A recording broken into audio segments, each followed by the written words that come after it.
Hello YouTube, so here we are back again with part 2 of the BBC PSU recap, and 3 caps have come,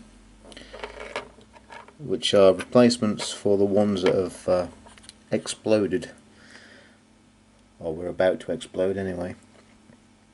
So I'll pop the board out on the PSU and solder these in very shortly. They're pretty easy to fit.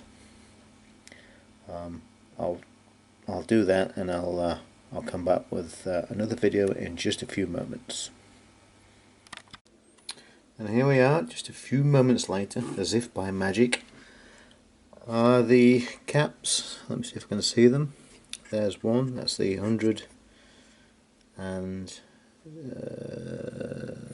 come on, where's the other? There's the 100, that's the big dude, where's the little one? Can't find it now. Oh, you can't see it, it's under the power socket. That's why I had the power switch out. That's why it was obvious, and now it's not. So I've changed 3. The 100 there, and the 0.1 there, and that one there that came in the kit, which is, or was, what is it?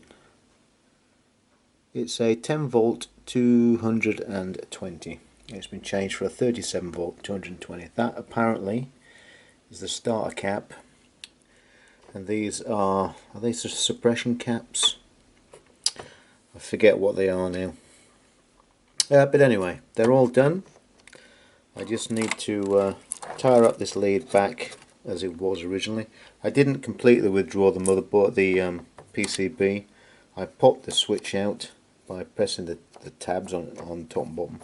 Pulled the switch out, unscrewed it with the 3 screws. There, lifted the board out a little bit of an angle, and unsoldered it from the back.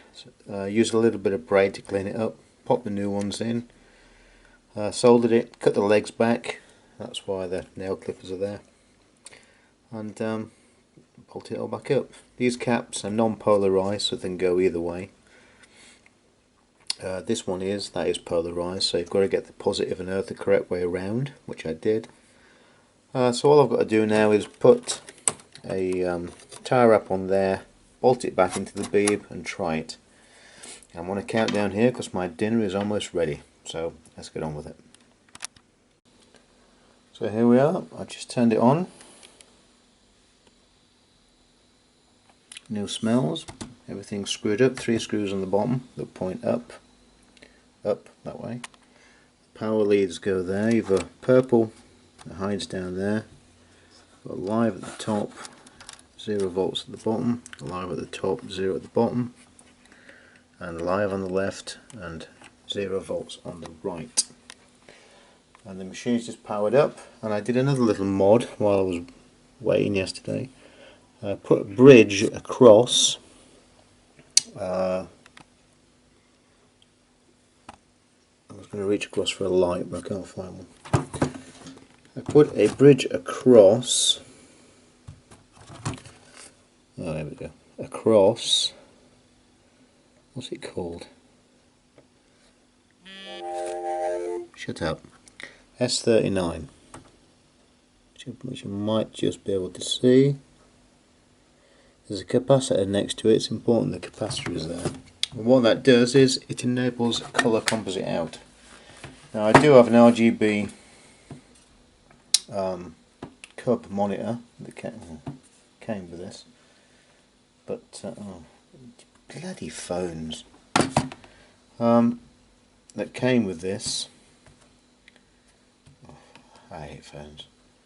But the monitor's not working, so I'll need to pull that apart and find out why. Anyway, the beep's just booted up. I'll do it again.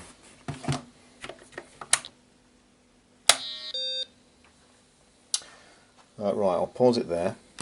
Now, as you can see, it says Turbo MMC, but if I do shift brake, which will load from disk O, it just freezes and won't work. What I have to type is X, star X off, which turns off the RAM board, that will allow the menu to start for the MMC. So we'll do that now.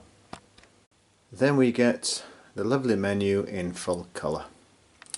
Now I'll set the tripod up and we'll play a few games later, but I'm going to have my dinner now because I'm famished.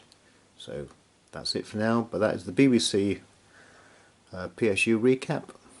So see you later.